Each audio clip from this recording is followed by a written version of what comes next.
నారాయణ నారాయణ. ఇది క్యాచ్ చేస్తుందా, వినిపిస్తుందా? ఓకే, ఏడవుతుంది. ఓం గురుర్బ్రహ్మ గురుర్విష్ణు గురుర్దేవో మహేశ్వర గురు సాక్షాత్ పరం బ్రహ్మ తస్మై శ్రీ గురవే నమః. నారాయణ నారాయణ నారాయణ. కృష్ణాయ వాసుదేవాయ హరయే పరమాత్మనే ప్రణతః క్లేశనాశాయ గోవిందాయ నమో నమః. ఓం ఓం.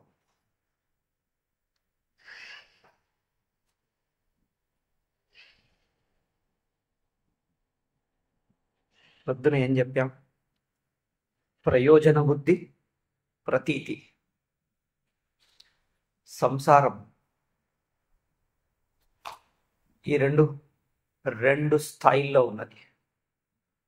ఉన్నతత్వం, పరమాత్మతత్వం ద్వైతంగా తోచటం, అంటే జ్ఞాత జ్ఞేయంగా తోచటం. అంత మాత్రమే ఉంటే పెద్ద సమస్య ఉండేది కాదు. కానీ ఈ జ్ఞాతాజ్ఞేయం ఇంకొక మెట్టు కిందికి జారింది. అది ప్రయోజన బుద్ధి అయి కూర్చున్నది. అంటే తాను భోక్త, ప్రపంచము భోగ్యం. సుషుప్తిలో తాను ఎట్లా ఉన్నాడో చూస్తే తనకు బంధనం లేదు, తనకు ఏ కొరత లేదు, ఏ సమస్య లేదు, ఏ బంధనం లేదు. కానీ మెలకువలో చూసేసరికి అదే సుషుప్తిలో ఉన్నట్టి తత్వం మెలకువలో ఇటు భోక్తగా, అది రెండవది భోగ్యంగా కనిపిస్తుంది.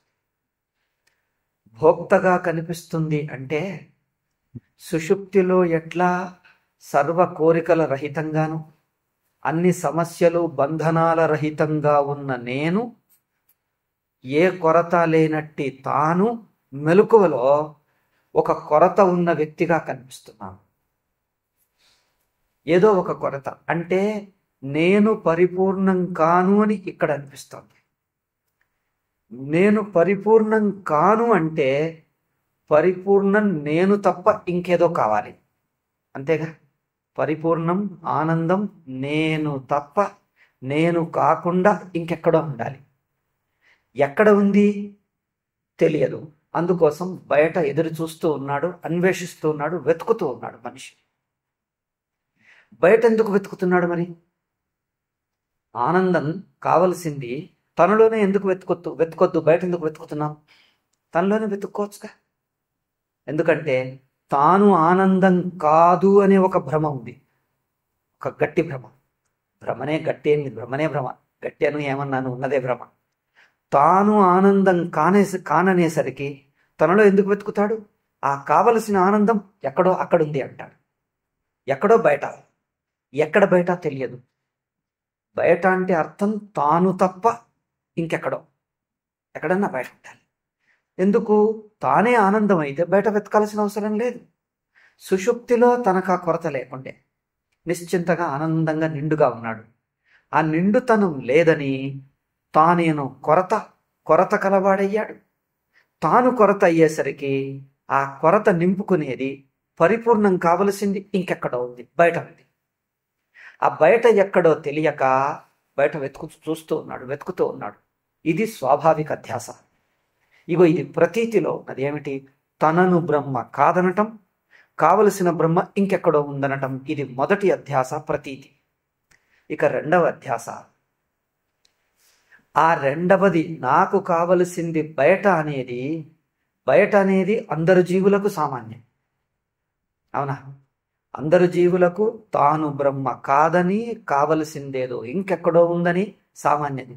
ఇక వ్యక్తికి జీవుల్లో ఒక తేడా ఉన్నది, అదొక అధ్యాస. అదేమిటి అంటే కొందరికి ఒక వస్తువులో అనిపిస్తే కొందరికి ఇంకొక వస్తువులో అనిపించటం. ఈ వస్తువుల్లో సుఖముందేమో, ఈ వస్తువుల్లో సుఖముందేనో అని అనిపించి ఆ వస్తువును సాధించటం, అనుభవించటానికి ప్రయత్నిస్తున్నాడు. ఎందుకు? తానైతే పూర్ణం కాదు, ఎక్కడో బయట ఉండాలి. ఆ బయట ఎక్కడా? మరి ఇందులో ఉందేమో. అయితే ఇవి ఏ రకాల అనుభవాలు అంటే 4 రకాల సాంసారిక అనుభవాలు. ఒకటి విషయేంద్రియ సంయోగజన్య సుఖం, ఇంద్రియ సుఖం అనొచ్చు. రెండవది మమకార సుఖం, సంసారంలో ఉండే సుఖాలు ఈ 4 రకాలు. ఒకటి మమకార సుఖం, అంటే మమకారం ద్వారా ఆ పరిపూర్ణత దొరుకుతుందేమో అని అన్వేషిస్తున్నాడు. ఇంద్రియ విషయాల సంయోగం వలన ఆ సుఖం వస్తుందేమో అనుకునేది ఒకటి, మమకారం ద్వారా వస్తుంది అనుకునేది 2. అభ్యాస సుఖం మూడవది మనకున్నది. అభ్యాసం అంటే అలవాటు. కొన్ని వస్తువులు కొన్ని ఘటనలు మనకు అలవాటు అవుతాయి. అట్లాగే చేసి చేసి చేసి ఆ అలవాటు వల్ల సుఖం అనిపిస్తుంది. ఆ వస్తువు మనకది అలవాటైంది కనుక వస్తువు కానీ వ్యక్తి కానీ ఊరు కానీ, కొందరు ఈ ఊరిలోనే ఉంటారు. ఊరు అంటే ఏదో ఒక నచ్చిన ఊరో పుట్టిన ఊరో, ఎంత కష్టమైనా ఇంకో ఊరు పోమంటారు. ఎందుకంటే ఇది అలవాటైన జాగా. అలవాటైన జాగాలో ఉంటే మనసుకి ఏదో ఒక తృప్తి అనిపిస్తుంది. ఏదో ఇదే బాగుంది, కొత్త చోటుకి పోతే ఇది బాగలేదండి అంటారు. మరి అది చోటే, అక్కడ పుట్టిన వాళ్ళు ఉన్నారు, అక్కడ బాగుంది, ఇక్కడికంటే మంచి సౌకర్యాలు ఉన్నాయి పోనంటాడు, ఇదే బాగుంది అంటాడు. అలవాటు. కొన్ని మనకు అలవాట్లు, ఆహారాలు అలవాటు అవుతాయి, కూర్చునే పద్ధతి అలవాటు, వస్త్రాల అలవాటు, భాష అలవాటు, వ్యక్తుల అలవాటు, కొన్ని ఫెమిలియారిటీ అయిపోతుంది. అలవాటు పరిచయం అవటం వల్ల అదే బాగా అనిపిస్తుంది. వస్తువులో గొప్ప ఏమి ఉండకపోవచ్చు, అలవాటు వల్ల గొప్ప అనిపిస్తుంది, సుఖం అనిపిస్తుంది. ఇట్లు మొదటిది విషయేంద్రియ సంయోగజన్య సుఖం, రెండవది మమకార సుఖం. ఆస్తి కానీ వస్తువులు కానీ నాది అనిపిస్తే ఆ నాదిలో సుఖం. ఆ వ్యక్తులు ఇప్పుడు తన కొడుకో కూతురో భార్యనో భర్తనో తల్లియో తండ్రో ఎవరో కానీ ఇది నావాడు అంటే వాళ్ళ కోసం ఏదో చేస్తే వాళ్ళు సుఖంగా ఉంటే మనకు సుఖం అనిపిస్తుంది. మరి వీళ్ళే సుఖంగా ఉంటే ఎందుకు అనిపించాలి? ప్రపంచంలో ఎవరైనా మనుషులే, పాపం అందరికీ సుఖం ఇష్టం, అందరికీ దుఃఖం ఉన్నది. ఎవరు సుఖపడ్డా చూసి అయ్యో ఎవరో పాపం కష్టాల్లో ఉన్నారే, కష్టాలు తీరాయి గట్టెక్కారు చూసి మనసుకు తృప్తి కలగాలిగా లేదు. మన వాళ్లకు కలిగితే అబ్బా ఎంతో సంతోషం, ఇంకొకళ్ళకైతే ఎవరో ఎందరో ఉన్నారులే మనకేం పెద్ద నీతిని చెప్పేస్తారు, వేదాంతం మాట్లాడతారు. అందరినీ మనం చూడొచ్చామా, ఎవరో ఉన్నారులే చూసుకుంటారులే అంటారు. వీళ్ళంటే మన వాళ్ళంటే అదేదో గొప్ప వార్త, అబ్బా మనవాడు పరీక్ష పాస్ అయ్యాడు, మనవాడికి ఉద్యోగం దొరికింది అంటే అదేదో గొప్ప. అంటే ఆ మమకారం ద్వారా ఒక సుఖం, మన వాళ్ళకి ఏదో జరిగింది అంటే వాళ్లను తన కుటుంబ సభ్యులు కానీ తన బంధువులను వాళ్లను ఒక జీవులుగా చూసి వాళ్ళు సుఖంగా ఉండని అనటం బాగుంది.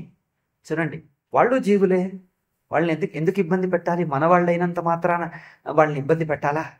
మమకారం తొలగించుకో, వాళ్ళు ఒక జీవులు లాంటి జీవులే. అది ఇప్పుడు చెప్పబోతున్నానుగా, కర్మయోగంలో చెప్పుదాంలే, ఇప్పుడైతే ఇంతే ఉంచుదాం. అది ఎట్లా తొలగించాలి మమకారం అప్పుడు చెప్పుదాం, ఇది చెప్పి అది చెప్తాం. అయితే మూడవది ఏమిటంటే అభ్యాస సుఖం, నాలుగవది ఏమిటంటే మనోరాజ్య సుఖం. మనోరాజ్యం అంటే డే డ్రీమింగ్ ఏమంటారు దాన్ని, పగటి కళలు, విషయాలను ఊహించి ఊహించి ఊహలోపల సుఖం పొందుతాడు, ఊహాలోకంలో. ఈ 4 కూడా లౌకికమే, ప్రాపంచికమే, సంసారమే. బ్రహ్మానందం 4ని దాటి ఉంది.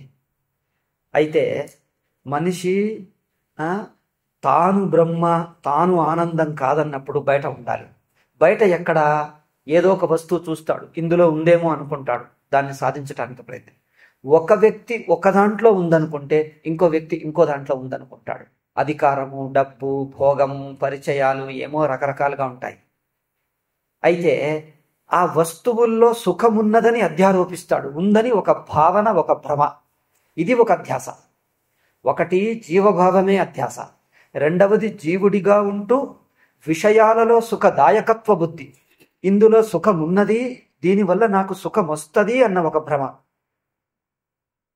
ఈ భ్రమనే రాగద్వేషాలకు కారణమవుతుంది. మొదటి అధ్యాస, మొదటి భ్రమ, బ్రహ్మను జీవుడిగా చూస్తే తాను జగత్తు అనే ద్వైత ప్రతీతి వస్తుంది, అది మూలాధ్యాస. ఇది జీవుడిగా ఉండగా నాకు సుఖం కావాలి, నేను సుఖం పొందుతాను అనిపించటం అంటే నేను భోక్త, ప్రపంచము భోగ్యం. ప్రపంచంలో కొన్ని వస్తువులు, కొందరు కొన్ని వస్తువులకు, కొందరు కొన్ని వస్తువులకు, కొందరు అధికారం, కొందరు డబ్బు, కొందరు ఇంకేదో, ఆయా వస్తువులు ఆయా వ్యక్తుల మీద పెట్టుకొని ఉంచుకుంటారు ఆసక్తి, అభిమానం. ఈ వస్తువు దొరికితే నాకు సుఖం వస్తుంది అనుకుంటాడు. అది వచ్చిన తర్వాత కొద్దిసేపు ఉంటుంది, తర్వాత మొదలవుతుంది, అబ్బో దేంట్లోనూ అదే దుఃఖం ఉంది అని. అప్పుడేమనుకుంటాడు, ఏదో తప్పు జరిగింది. ఒకసారి మిఠాయి తిని చూశాడు, ఏమనుకుంటాడు, ఇది ఒక్కటి దొరికితే చాలు, ఇక సమస్యలు అన్నీ తీరిపోయాయి అనుకుంటాడా? కోరిక ఉన్నప్పుడు ఇదొక్కటి దొరికితే చాలు, ఇక అన్నీ అయిపోయా, ఏమీ లేదంటాడు. ఒకళ్ళకి అదే చెప్పాను, ఇక్కడ పాఠం, వేదాంత పాఠం మాకు ఇష్టం అండి, వినాలనుంది స్వామీజీ అంటారు. మరిగో ఇక్కడ నడుస్తున్నది రండి అంటే, ఇప్పుడు కాదండి స్వామీజీ, మా కూతురు పెళ్లి ఉంది, అదొక్కటి పెళ్లి అయితే చాలు, ఇక అన్నీ అయిపోయాయి, ఇంకా వేరే పనేం లేదు స్వామీజీ, ఇక ఇక్కడే ఉంటాం, మీ దగ్గరే ఉండిపోతాం, ఇక మీ పాఠమే వింటాం, ఇంకా వేరే పనే లేదంటాం. ఏమయ్యా పెళ్ళి అయిపోతే ఇంక అయిపోతుందా పని? అప్పుడే మొదలవుతాయి. ఇంకా అప్పుడప్పుడు వాళ్ళు వస్తుంటారు, మళ్ళీ ఇంకేదో కూతురు పుడుతుంది, మనమడో, కూతురు అంటే కొడుకో మనమడో, మనముడు పుడతాడు, మళ్ళీ రాకపోకలు, ఇంకేదో ఇంకేదో ఇంకేదో ఇంకేదో ఇక మొదలవుతుంది. దాంతో అయిపోతుందా? కానీ ఏమో ఇదొక్కటే సమస్య, ఈ తీరితిగా అన్నీ అయిపోతాయని అంటారు. అవునా? అంటే మనిషికి ఇదొక్కటి దొరికితే చాలు, ఇక అన్నీ దొరికినట్టే. నాకు ఇదొక్కటే ఉద్యోగం దొరకటం లేదండి, అబ్బా ఇక ప్రాణం మీదకి వచ్చినట్టుంది, ఎందుకు బతికానా అనిపిస్తుంది, చాలా దుఃఖం అనిపిస్తుంది, నా వయస్సు వాళ్ళందరికీ ఉద్యోగాలు దొరికాయి, పెళ్ళిళ్ళు అయిపోయాయి, అన్నీ అయిపోయాయి, నాకు ఒక్కటే ఉంది అనుకుంటాడు. ఇదొక్కటి దొరికితేనా ఇక అన్నీ అయిపోయాయి అంటాడు. ఉద్యోగం దొరికింది, ఎంత సంబరం చేస్తాడు, అందరికీ స్వీట్లు ఇస్తాడు, ఏమో అంటాడు. ఎన్నాళ్ళు ఉంటుంది అది? 3వ రోజు 4వ రోజు నుంచి ఉద్యోగం బాగలేదు, చాలా దూరంగా ఉన్నది, వేతనం తక్కువ ఇస్తారు, పని ఎక్కువ చేయించుకుంటారు, ఇంకా ఏదేదో అయిపోయిందా? మరి ఎంతసేపు ఉన్నదా సుఖం? ఏదైనా అంతే. అంటే ఆ ఒక్క వస్తువులో దొరికితే ఒక్క సుఖంలో అంతా బ్రహ్మానందం వచ్చేసినట్టు భావిస్తాడు. అది ఒక భ్రమే. అవునా? ఒకటి, నా లోపల ఆనందం లేదు, రెండవది బయట నుంచి రావాలి, మూడవది ఈ వస్తువు నుంచి, ఈ అనుభవం నుంచి వస్తుంది అనుకోవటం. ఇగో ఈ 3 భ్రమలు. ఇట్లా ఇదైపోగానే ఒక్కసారి అనుభవించి చూస్తాడు మిఠాయి, దీంట్లో అనుకున్నంత పరిపూర్ణత రాలే అంటాడు, ఏదో ఈసారి 3 బాగలేకుండా రెండోసారి చూస్తూ ఉంటాడు. మళ్ళీ చూస్తే అంతా బాగుండే, అక్కడ ఏదో ఇబ్బంది వచ్చింది, వాళ్ళేదో ఇబ్బంది పెట్టారు, ఏదో డిస్టర్బ్ చేశారంటాడు. 3వసారి చూస్తామండి. 3వసారి పోయి మళ్ళీ ఇక్కడేదో అయిపోయింది, 4వసారి అంటాడు. వాడికి ఎన్నాళ్ళైనా అర్థం అవటం లేదు, ఈ ఇంద్రియాల విషయాల స్వభావమే ఎట్లానయ్యా, నువ్వు ఎన్నాళ్ళైనా ఎన్నిసార్లు చూసినా ఈ వస్తువులే ఇటువంటివి, అది వాడికి అర్థం కాదు. ఇది కొంచెం అర్థమైతే వస్తువుల స్వభావమే పరిమితం. ఎందుకంటే ఒక్క సుఖ క్షణం పుట్టాలంటే విషయం మనకు నచ్చింది ఉండాలి, ఆ నచ్చిన వస్తువు మనకు దొరకాలి, దొరికినప్పుడు మన ఆరోగ్యం బాగుండాలి, అది అనుభవిద్దామంటే ఆరోగ్యం బాగుంటే మన మూడు బాగుండాలి. ఒక వస్తువు కోసం మీరు చాలా కష్టపడి సంపాదించి 5 ఏళ్ళు 10 ఏళ్ళు కష్టపడి వచ్చేసరికి ఆరోగ్యం చెడిపోతుంది, 3 చెడిపోతుంది, 3 మారిపోతుంది, దీనికంటే ఇంకొకటి బాగుంది అనిపిస్తుంది, అయిపోయిందా? ఇట్లా ఈ 4 కలవాలి. మీకు ఇష్టమైన వస్తువు ప్రపంచంలో ఉండాలి, అది కావలసిన మీకు డబ్బు ఉండాలి, అది దొరకాలి, దొరికినప్పుడు ఆరోగ్యం బాగుండాలి, ఆరోగ్యం ఉన్నప్పుడు 3 బాగుండాలి. మీ మనస్సు దాని మీద ఆసక్తి ఉండాలి. అట్లాగే ఆసక్తి పోయిందనుకో, తగ్గిందనుకో, అది పోతుంది. ఈ 4 వస్తువులు ఒక్కచోట ఎన్నడూ చేరను, ఎప్పుడు చేరను. ఈ 4ట్లో ఏ ఒక్కటి అటో ఇటో అయినా పోతుంది. అవునా? మరి ఇవన్నీ ఎక్కడ జరగాలి? అందుకే ఈ ప్రాపంచికాలు ఏవి అనిత్యం అన్నారు. అయితే ఇప్పుడు ఒక్కసారి తెలిస్తే, ఒకే వస్తువులో నేను సుఖం ఉందనుకుంటే నాకు అనిపించిందే గాని అదే వస్తువు అనుభవించిన తర్వాత అంత సుఖం లేదు. అనిపించినంత దూరం నుంచి అనిపించినంత దూరపు కొండలు నునుపు అన్నారే, అంత లేదు.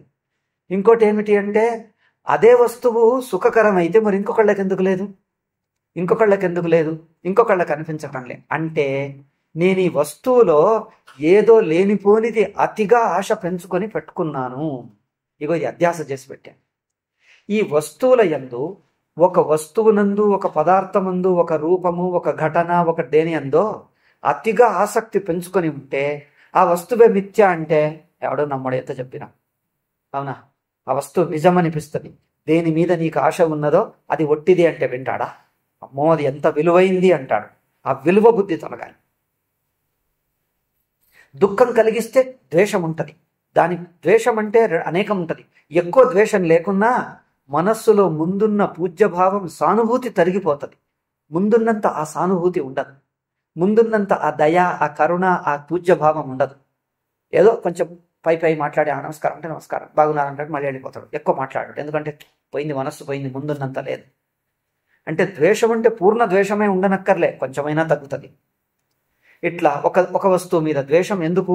దీనివల్ల నాకు దుఃఖం వస్తుంది, దీన్ని వదిలించుకుంటే నాకు సుఖం కలగొచ్చు అనిపించటం. ఇంకొకటి, ఈ వస్తువు నాకు దొరికితే అనుభవిస్తే సుఖం కలగొచ్చు అనిపించటం. ఒకదాంతో దుఃఖం వదిలించుకోవటం, ఒకదాంతో సుఖం పొందటం.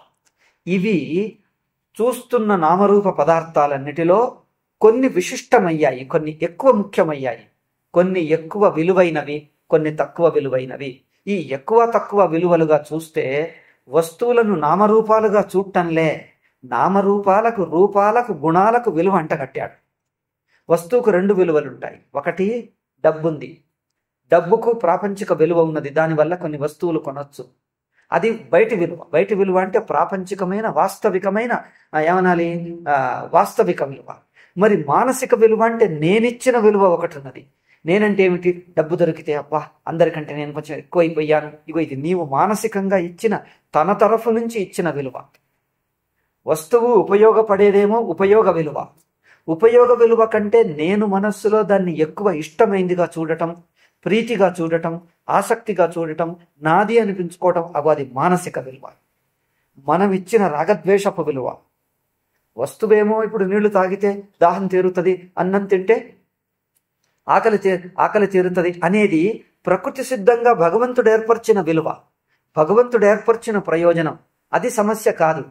దాన్ని నేను మానసికంగా ఆసక్తిగా ఇష్టంతో చూస్తానే ఆ ఇష్టాలు రాగద్వేషాలు ఇవి అన్ని వస్తువులను సమానంగా చూడను.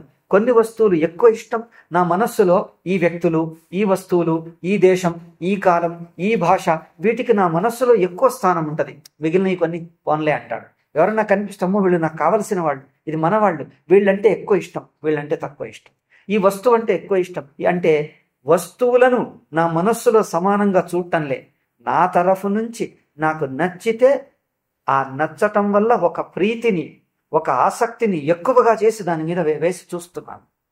ఒకటి తక్కువగా వేస్తూ అంటే ఒకదాన్ని చులకం చేస్తున్నాను, ఒకదాన్ని అతిగా వేసి చూస్తాను. ఇది నా తరఫు నుంచి చూపిస్తున్న అతిశయమైన విలువ. ఇది రాగద్వేషం. ఇది రాగద్వేషాలకు దారితీస్తుంది. అయితే నామరూపాలన్నీ పుట్టినవి ఒకే రీతిగా, అన్నిటినీ భగవంతుడు ఒకే రీతిగా ఏర్పరిచాడు. నేను కొన్నిటిని అతిగా విశేషంగా చూస్తున్నాను, కొన్నిటిని విశేషంగా ద్వేషిస్తున్నాను. ఈ రాగద్వేషాలు తొలగితే నామరూపాలన్నీ విశ్వరూప పరమాత్మ, సగుణ పరమాత్మ అవుతాయి. అందుకే కర్మయోగం ఏం చేస్తుంది అంటే మనలో ఉండే రాగద్వేషాలను తొలగిస్తే వస్తువులు ఉన్న వస్తువులు అవిగా కనిపించాలి. రాగం వల్ల వస్తువు ఎక్కువ విలువ కనిపిస్తుంది, అది నాకు విలువ, నాకు ప్రత్యేకమైంది. ఇంకొకళ్ళకి ఏమనిపిస్తుంది? మామూలుగా ఉంటుంది. అన్ని వస్తువులు లాంటిది అదొకటి. మనము అన్నిటినీ సమభావంతో చూడకుండా కొన్ని వస్తువులు, కొందరు వ్యక్తుల్ని మనకు ప్రత్యేకం అన్నట్టు చూస్తున్నాం. మన హృదయంలోని రాగం వల్ల, ద్వేషం వల్ల. ఈ రాగద్వేషాన్ని తొలగించటమే కర్మయోగం. అంటే అది ఎట్లా చేస్తాం? వస్తువు ద్వారా మనకు ఆహారం తింటే ఆకలి తీరుతుంది, నాలుకకు రుచి ఉంటుంది, ఇది వేరు. మనస్సులో ఎక్కువ అభిమానం పెంచుకుంటుందే, నేను భోక్త, ఈ వస్తువు భోగ్యం. ఈ భోగ్యం వల్ల ఉన్నట్టి ఆ అతిశయమైన ఆసక్తి తొలగాలి. దానికోసం కర్మయోగం, ఈశ్వరార్పణ భావం అన్నారు. కర్మఫల ఆసక్తి అంటే మనం ఆచరిస్తున్న పని చేస్తున్నప్పుడు మనస్సు ఏమవుతుంది? ఈ పనికి నాకు మంచి జరగాలి, ఫలితం రావాలి అని ప్లాన్ వెయ్యగానే, ఊహ రాగానే మనస్సు ఏం చేస్తుంది? భవిష్యత్తుకు పరిగెత్తిపోయి అక్కడ పోయి కూర్చుంటుందా లేదా? పని చేస్తున్నామంటే నాకు ఇంత డబ్బు వస్తుంది, ఇంత వస్తుంది, ఇంత బాగుంటుంది అని మనస్సు పరిగెత్తిపోయి భవిష్యత్తులో పోయి ఫలం మీద కూర్చొని నాకు వచ్చేసింది అన్నట్టు గట్టిపరుచుకుంటుంది. వచ్చేసింది అన్నట్టు గట్టిపరుచుకొని కూర్చుంటుంది. అది నిజంగా ఫలితం వచ్చే వరకు తెలియదు. ఎంత వస్తుందో ఎంత రాదో ఎవరికీ లేదు. ప్రయత్నం మనం చేస్తాం. కర్మణ్యే వాధికారస్తే మా ఫలేషు కదాచన.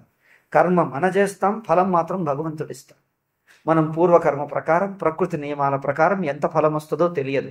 ఇంత వస్తుంది అని అనుకున్నాం, అయినా ఎంత వస్తుందో ఖచ్చితంగా ఎవరికీ తెలియదు.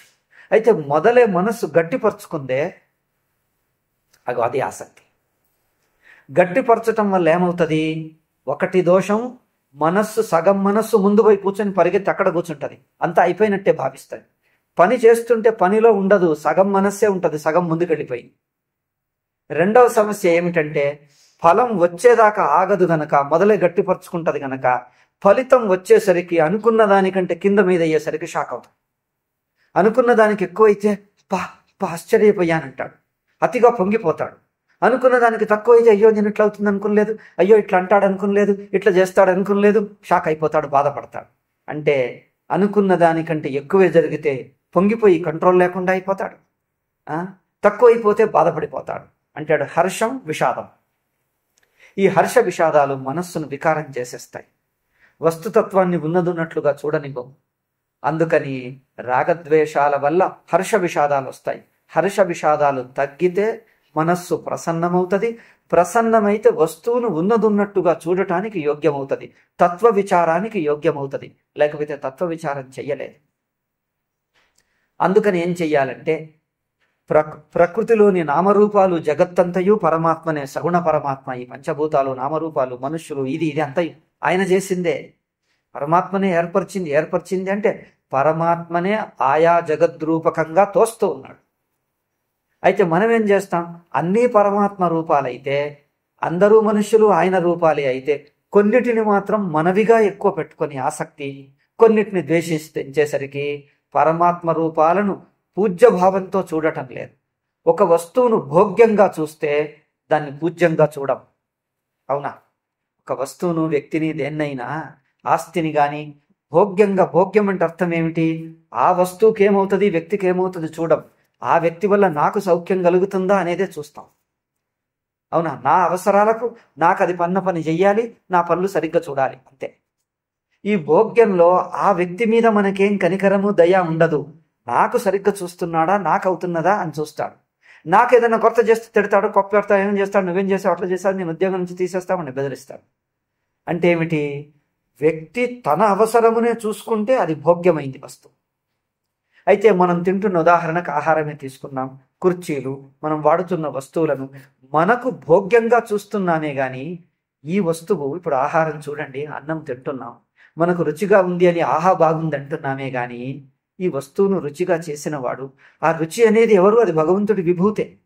ఆ భగవంతుడి మహిమని, ఆయనే ఈ రుచిగా, ఈ వస్తువుగా, ఈ సుందరమైన వస్తువుగా ఏర్పడ్డాడు భగవంతుడే.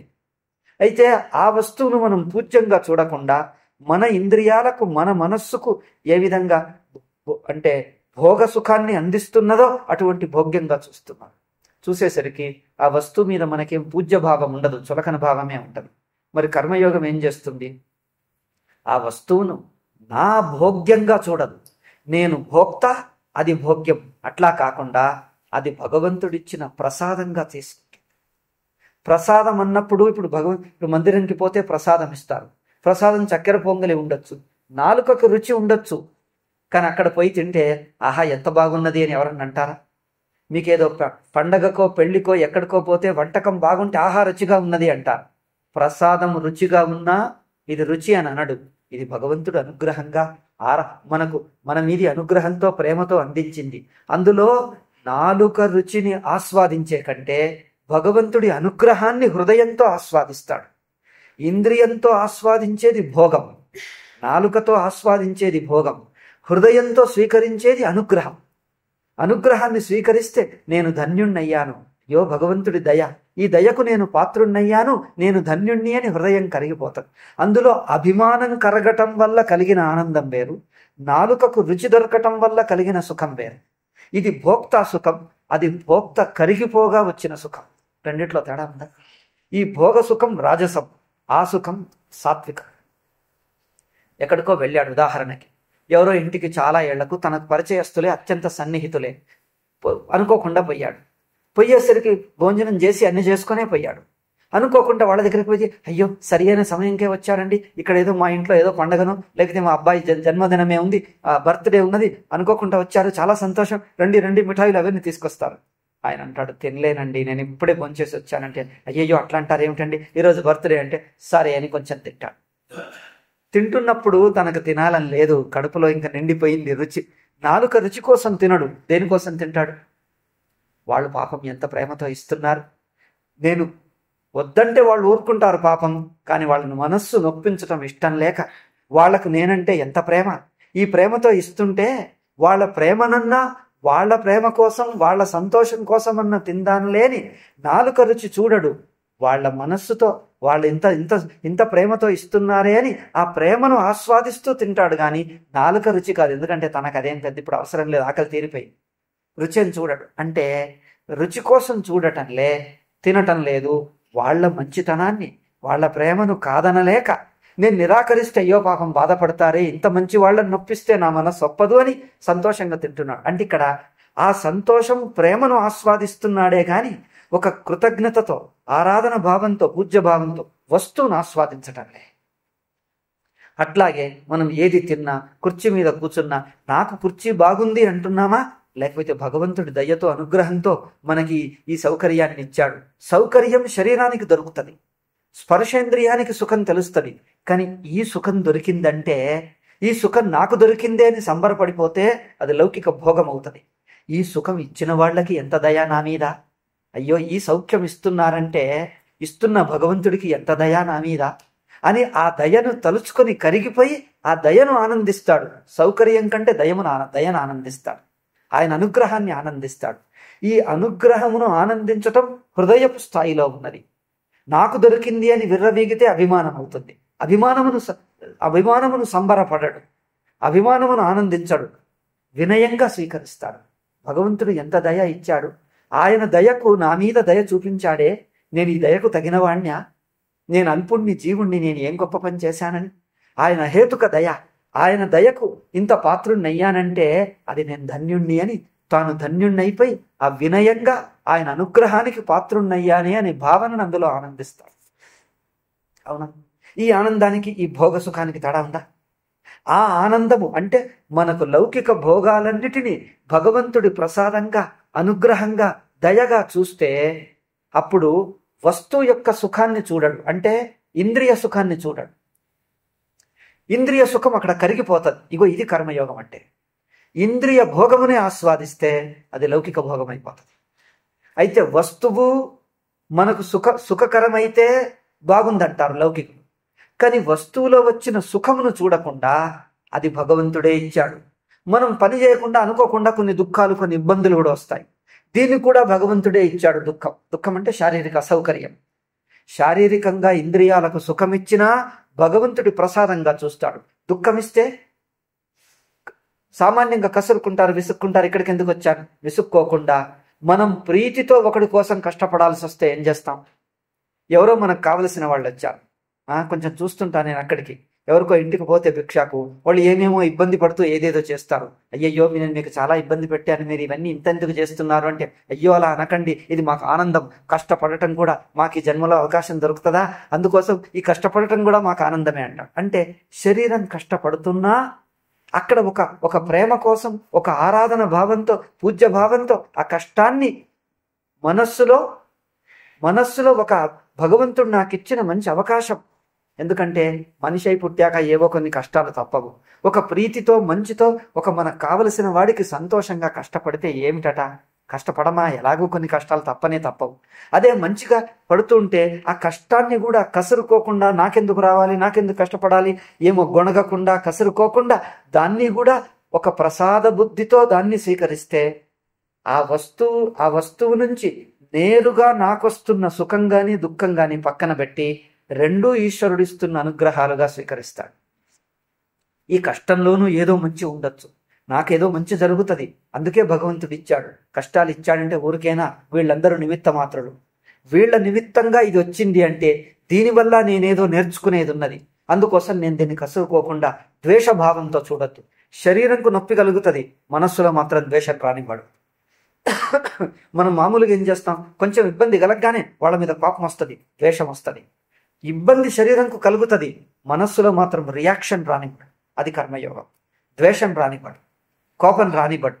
పోన్లే వాళ్ళ కోసం ఇది కూడా ఏదో మంచికేనేమో, భగవంతుడు దీంట్లో నాకేదో ఇచ్చాడు, ఇది జరగని అని మనస్సులో మాత్రం వికారం రానివ్వకుండా శరీర కష్టాన్ని, శారీరకంగాని ఇంద్రియాలకు కానీ ఆ జరిగిన కష్టాన్ని అట్లాగే సహించుకుంటాను. సహించటం అంటే ఇక గతి లేక ఏం చేస్తానులే, ఇక ఇలాగే ఉంటామని అట్లా గతి లేక సహించటం కాదు, ఉత్సాహంతోనే. అయితే శారీరకంగా కలిగిన అసౌకర్యాన్ని ద్వేషించకుండా అందులోనూ భగవంతుడి అనుగ్రహం చూస్తాడు. సుఖము కలిగితే అది నా గొప్పతనమనో లేక ఇంద్రియ సుఖం దొరికిందనో పొంగిపోడు, అందులో భగవంతుడి అనుగ్రహాన్ని చూసి ఆస్వాదిస్తాం. దానివల్ల మనము ఇంద్రియ స్థాయి నుంచి మమకార స్థాయి నుంచి చూసే భోగబుద్ధి తొలగిపోతుంది. మమకార సుఖం, ఐంద్రియక సుఖం, ఈ రెండు సుఖాలను తొలగించి దాని స్థానంలో భగవంతుడి అనుగ్రహాన్ని చూడాలి. ఒక వస్తువు అందంగా ఉంది అంటే పువ్వులు, ఆకులు, కొమ్మలు, ఎన్నెన్నో, సూర్యుడు, చంద్రుడు, నక్షత్రాలు ఎన్నో చూస్తుంటాం. అందంగా చూడగానే ఆహా బాగుంది నాకు అంటాడు. నీకు కాదు బాగుంది అది, ఈ కళ్ళనిచ్చిన భగవంతుడు, ఆ వస్తువునిచ్చిన వస్తువు అంత సుందరంగా తయారు చేశాడే, దాన్ని చూడటానికి కళ్ళు ఇచ్చాడే, ఈ రెండింటిలోనూ ఈశ్వర విభూతే ఉన్నది. 10వ అధ్యాయం భగవద్గీతలో ఈశ్వర విభూతే ఉన్నది. ఇది చూసే సామర్థ్యం ఆయనది. అగో ఆ ఉన్నటువంటి సౌందర్యం ఆయన చేసింది. మళ్ళీ ఈ మనస్సుకు ప్రసన్నత కలిగితే ఈ ప్రసన్నత ఆయన ఇచ్చిన అనుగ్రహమే అంటూ అందులోనూ ఒక వినయమును అనుగ్రహాన్ని ఆస్వాదిస్తాం. ఇట్లా ఆస్వాదిస్తే ఇటు నాలో ఉండే భోక్తా బుద్ధి కరిగిపోతుంది, వస్తువునందు భోగ్య బుద్ధి పోతుంది. ఇది ఈశ్వర విభూతి, ఈశ్వరుడి మహిమ. ఈశ్వరుడే ఈ రకరకాల శక్తులై పుట్టాడు. ఒక వస్తువులో అతిశయమైన సౌందర్యం ఉంటుంది, అతిశయమైన శక్తి ఉంటుంది. ఒక వస్తువులో తక్కువ సౌందర్యం, తక్కువ శక్తి ఉంటుంది. ఒక వస్తువు వికారంగానూ ఉంటుంది. వికారమును నింద చేయడు, దాన్ని గొప్పగా అనడు. అన్నయూ భగవంతుడి రూపాలే. మనకిష్టమైన వ్యక్తి తప్పు చేసినా మనం కసురుకో. మనకిష్టమైన వ్యక్తి ఏదో అల్లరి పనులు చేస్తే తనకిష్టమైన కూతురో కొడుకో ఒకడు ఇట్లాగే ఉంటాడు, అవునా? ఆ వస్తువులు ఏదో ఇంకెవరన్నా చేస్తే ఒప్పడు. ఎవరో ఇక్కడ తీసి ఇక్కడ పెట్టొద్దని అంటాడు. పెట్టొద్దని చెప్పేస్తే ఆ తీసుకొచ్చి అక్కడ వస్తువు ఎవరో పెట్టారు. కోపం వచ్చింది ఇంట్లో అంటాడు, ఎవరు పెట్టారు ఇక్కడ, నేను వద్దని చెప్పాను అంటాడు. ఇదిగో నీ ముద్దుల కూతురే పెట్టింది అంటే సరేలే అంట. ఎందుకంటే తన కూతురు అంటే ఇష్టం, ఆమె పెడితే పర్వాలేదు అంటాడు. అంటే ఎట్లా తనకు ఇష్టమైన వాళ్ళు ఉంటే మామూలుగా ఇష్టం లేకున్నా అది సహిస్తాడు, పర్లేదు అంటాడు, ఊరుకో అంటాడు. ఇంకెవరన్నా అంటే ఊరుకోడు. నేను మొదలే చెప్పానుగా ఎందుకు పెట్టారు ఇక్కడ అంటాడు. అట్లా వస్తువులను కాకుండా ఆ భగవంతుడి విభూతే. భగవంతుడే రకరకాల వ్యక్తుల్ని తయారు చేశారు. ఎవరి బుద్ధి ఎట్లా ఉంటుందో, ఒకటి బుద్ధి మంచి, ఒకటి బుద్ధి చెడు, ఒకటి బుద్ధి వాడి సంస్కారం, వాళ్ళ బుద్ధి మంచో చెడో చేస్తారు. వాళ్ళు చెడు అయితే, వాళ్ళ చెడ్డవాళ్ళు అయితే నేనెందుకు ద్వేషించాలి? నేను ద్వేషించి నా మనస్సు ఎందుకు చెడగొట్టుకోవాలి? నేనెందుకు పాపం చేసుకోవాలి? మన చేతనైతే వాళ్ళకి బుద్ధి నేర్పుతా అని చెప్పి చూస్తాం. లేదంటే భగవంతా నువ్వే చూడు, వాడికి మంచి బుద్ధి, ఏం చేస్తావో చేసుకో, నీకు వదిలేస్తున్నాను. మనమెవరు చేసేది? ఆయనే సృష్టించాడు, ఆయనే మారుస్తాడు, ఆయనే బాగుపరుస్తాడు. మన వంతు మన తరఫు నుంచి ద్వేషించకుండా ఇది భగవంతుడు లీలనే.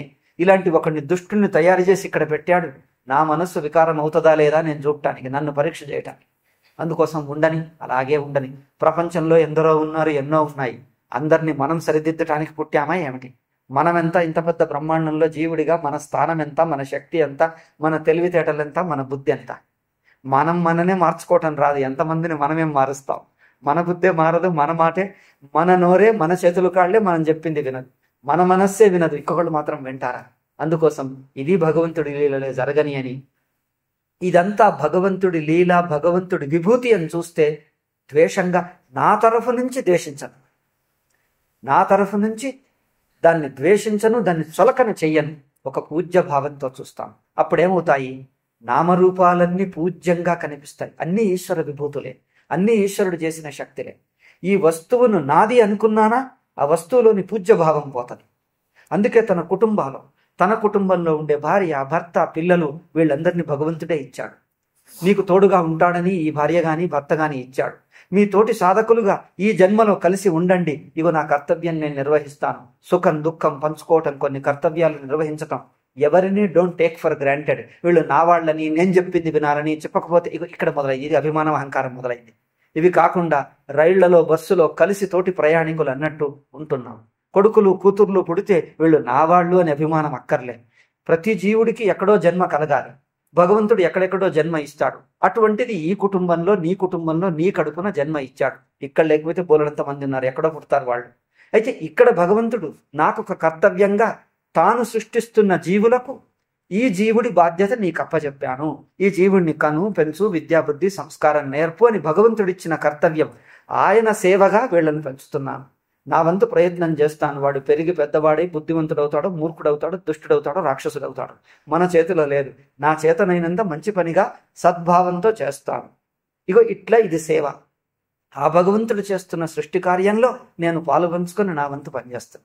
దీనివల్ల వీళ్ళు నా వాళ్ళు అని గట్టిగా పట్టుకుంటే నేనే సరిదిద్దాలి, నేనేను చెయ్యాలి, నా వాళ్ళు, వీళ్ళు బాధపడిపోతే వీళ్ళు మాత్రం కాకూడదు. ప్రపంచంలో ఇంకెవరన్నా బాధపడని, వీళ్ళు నా వాళ్ళు మాత్రం బాధపడని. నీ వాళ్ళు ఏమిటయ్యా, అందరిలాగే వీళ్ళు పుట్టారు, అందరికీ జన్మ ఉన్నది, అందరికీ సుఖ దుఃఖాలు ఉన్నాయి. ఒక జీవుడి సుఖ దుఃఖం ఎక్కువ, ఇంకో జీవుడి సుఖ దుఃఖం తక్కువనా? ఏ జీవుడైనా సుఖ దుఃఖ బాధపడతాడు. వీడు నీ కూతురు, నీ కొడుకులు పడ్డట్టు ఇంకెవరైనా పడతారు. అందుకోసం అందరి హృదయాల్లో ఉండేటువంటి అందరినీ అని చూస్తే అది ఈశ్వర భావం అవుతుంది. అది కర్మయోగ భావం అవుతుంది. వీళ్ళను మాత్రం చూస్తే వీళ్ళ మీదనే ఎందుకయ్యా ఎందుకు విశేష ప్రేమ అంటే వీళ్ళు నా వాళ్ళు. నా అంటే ఏమైంది? ఆ నా సుఖమే ముఖ్యమైంది. అగో నా అనేసరికి మమకారమైంది. అది భోక్తా బుద్ధి. ఈ భోక్త బుద్ధి కరగాలి. నా అనేటువంటి ప్రత్యేక బుద్ధి, నేను భోక్త, వీళ్ళు నా వాళ్ళు, ఈ వ్యక్తులు నా వాళ్ళు, ఈ వస్తువులు నావి అనేదేం లేదు. ప్రపంచంలో ఎందరో ఉంటారు, అవునా?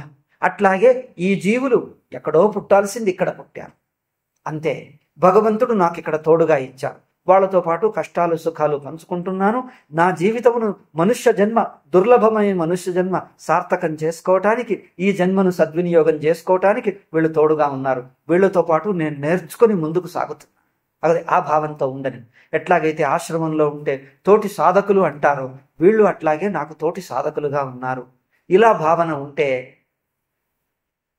అది కొంచెం మమకారం వదిలి, వాళ్ళు ఒక జీవులు అంటే వాళ్ళలోనూ అదే పరమాత్మ ఉన్నాడు.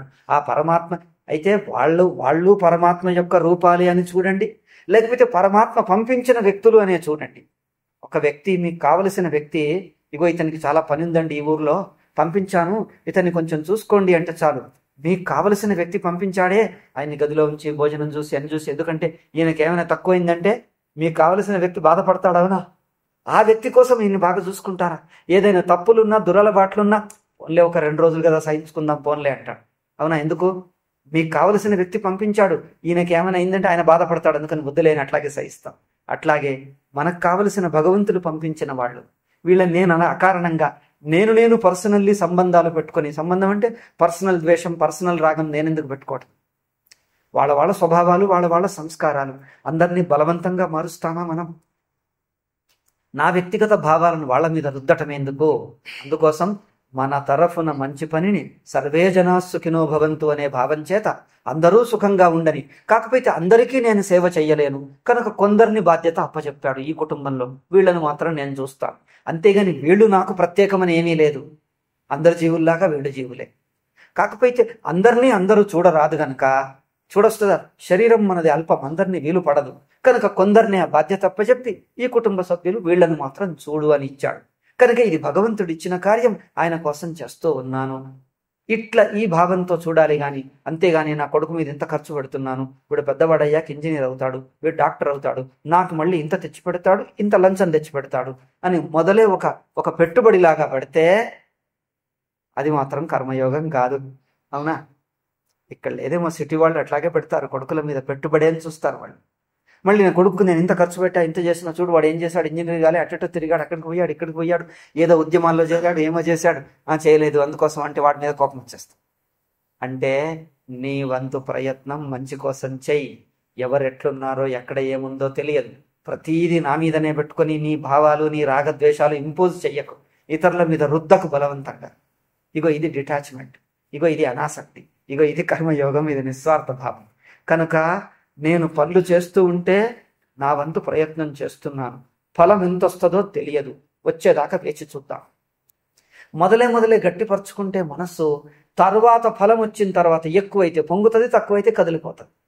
అందుకోసం ఏదైనా రెడీ, తక్కువే రావచ్చు ఎక్కువే రావచ్చు, దేనికైనా నేను రెడీగా ఉన్నాను అంటే ఫలితం వచ్చిన తర్వాత నువ్వు కదిలిపోతావా?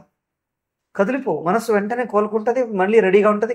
ఒకవేళ ఏదన్నా పని చెడిపోతే, ఓహో ఇట్లా చేయాల్సిందే, నాకు అప్పుడు తట్టలే, సరే ఇప్పుడు మళ్ళీ చేసి మళ్ళీ సరిదిద్దుకున్నాం, మళ్ళీ రెండోసారి మూడోసారి సరే అయిపోతుంది. అంటే కర్మ విషయంలో తన వంతు ప్రయత్నం మనసారా చేస్తూ ఫలితం ఏమవుతుందో వచ్చేదాకా చూద్దాం, వేచి ఉందాం. తాత్కాలికంగానే ఉంచాలి కానీ అంతా అయిపోయినట్టు గట్టిపరుచుకుంటారు, కదిలిపోతారు. ఇది కర్మఫల విషయంలో సమత్వ భావం అంటే ఇది కర్మఫల విషయంలో. ఇక భోగ విషయంలో ఏ పనికి మనకు ఏ భోగాలు, ఏ వస్తువులు వచ్చినా, చిన్న భోగం నుంచి పెద్ద భోగం దాకా అన్ని భోగాలు భగవంతుడు ప్రసాదంగా మనకిస్తున్నాడు. మన కర్తవ్యంగా మన జీవితానికి ఎంత అవసరమో అంతే. అతియాగి భోగంలో మునుగను, అవునా? అది మళ్ళీ మనస్సును, సంస్కారాలను చెడగొడతాయి. కనుక ధర్మసమ్మతంగా ఎంత ఉంటుందో ఆ ఇచ్చినవి భగవంతుడి ప్రసాదాలుగా స్వీకరిస్తాను, అంతేగాని ఇది నాది, నా హక్కు, నేను సంపాదించుకున్నాను అంటే అది పోయింది. అందులో కర్మయోగ భావం లేదు. ఆ వస్తువు మీద నీకు చులకనైంది, ఇది నాది అనేసరికి నిజానికి నామరూపాలన్నీ భగవంతుడే. ఒక్క రూపాన్ని నాది అని పట్టుకుంటే ఆ భగవంతుడికి అపమానం కదా. అన్ని రూపాలు ఆయనవే. నాది అని పట్టుకోవటం ఏమిటి? ఒక్కదాన్ని ప్రత్యేకంగా, ఒక్కదాన్ని నా అధీనంలో ఉండాలి, నేను చెప్పినట్లు ఉండాలి అని.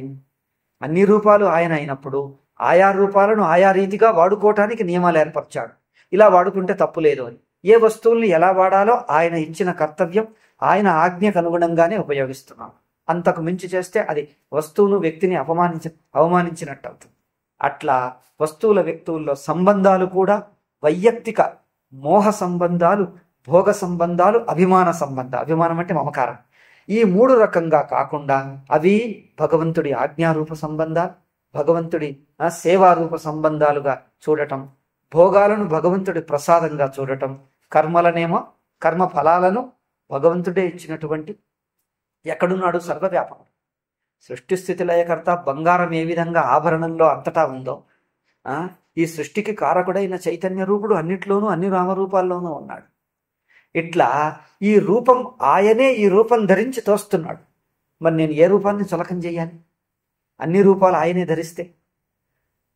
మట్టితో తయారైన కుండలన్నీ మన్నే, బంగారంతో తయారైన ఆకారాలన్నీ బంగారమే, భగవంతుడితో తయారైన ఈ ఆకారాలన్నీ భగవద్ రూపాలే.